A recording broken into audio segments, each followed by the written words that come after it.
We've had a handful of hailstorms in St. Louis over the last couple of years, probably unprecedented. I think we've had 4 hailstorms in the St. Louis metro in the last 24 to 36 months. Even though we're not necessarily a storm chasing company, in my opinion, if we never had a storm again, it would not affect Hawthorn one bit. But we do get a lot of calls from clients having us out because they've had storm damage. And so when you look at specifically like masonite type siding or cedar siding, there is a difference between hail damage and rot. So when you start to see that wood rot that is happening from both the exterior moisture, humidity in the air, freeze-thaw cycles, as well as water moisture that's permeating from the inside of your house out.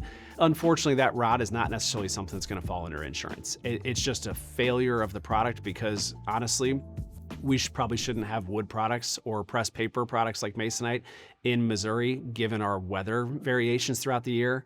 As much as I would love to say, hey, Mr. and Mrs. Jones, insurance will pay out a full siding replacement for you.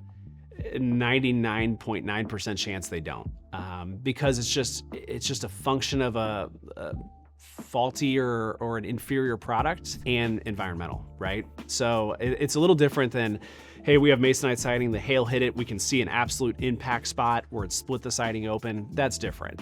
That would fall under insurance. But 99 times out of 100, if you've got the wood rot going on in your house, it's not going to be covered by insurance, but you absolutely need to be looking at replacing it, because if it's rotting on and you're seeing it on the outside, there's no telling what's happening on the inside of that siding. And it could be getting into your substrate, your sheathing, and even into your studs. And then next thing you know, you've got water damage inside the house.